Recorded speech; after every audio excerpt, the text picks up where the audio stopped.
கொழுப்பு என்பது உடலின் செல்களுக்கு தேவையான சக்தியை வழங்குகிறது. அந்த கொழுப்பு இரண்டு வகைப்பட்டது. ஒன்று LDL என்ற லோ டென்சிட்டி லிப்போப்ரோட்டீன், மற்றொன்று HDL என்ற ஹை டென்சிட்டி லிப்போப்ரோட்டீன். இவ்விரண்டு கொழுப்பு வகைகளில் LDL கெட்ட கொழுப்பு என்றும் HDL நல்ல கொழுப்பு என்றும் அழைக்கப்படுகிறது. LDL கொலஸ்ட்ரால் என்பது 139 மில்லிகிராம் குறைவாகவும், HDL கொலஸ்ட்ரால் என்பது ஆண்களுக்கு 40 மில்லிகிராமுக்கும் அதிகமாகவும், பெண்களுக்கு 25 மில்லிகிராமுக்கு மேலாகவும் இருத்தல் வேண்டும். HDL கொலஸ்ட்ரால் எனப்படும் நல்ல கொலஸ்ட்ரால் அளவு குறையும் போது இதய நோய் ஏற்பட வழி பிறக்கிறது. மேலும் பெரும்பாலான இந்தியர்களின் HDL கொழுப்பு அளவு சராசரியை விட குறைவாகவே உள்ளது. எனவே HDL என்ற நல்ல கொழுப்பின் அளவை உயர்த்தினால் இரத்த குழாய் அடைப்பு ஏற்படாது.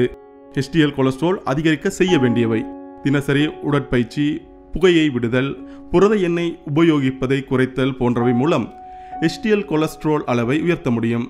தினமும் பாதி அளவு வெங்காயத்தை சாப்பிடும்போது HDL அளவு 25% அதிகரிக்கும் என கண்டறியப்பட்டுள்ளது. மேலும் வெங்காயத்தை இப்படி சாப்பிட முடியாதவர்கள் சலட் மற்றும் வேறு உணவுப் பொருட்களுடன் இணைத்து சாப்பிடலாம். சோயா பீன்ஸ் கெட்ட கொலஸ்ட்ரால் அளவை குறைத்து HDL என்ற நல்ல கொலஸ்ட்ரால் ஊற வழி செய்கிறது. சோயா பீன்ஸ் உணவில் தேவையான அளவு சேர்த்துக்கொள்ள வேண்டும். மூக்கடலை, வெள்ளை மூக்கடலை, ராஜ்மா போன்ற உடைக்காத முழு தானிய பருப்புகளை உணவில் சேர்த்துக் கொள்ளவும்.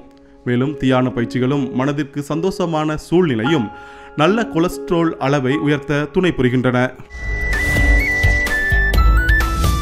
லங்காஸ்ரீ, உலகத் தமிழர்களின் இதய துடிப்பு.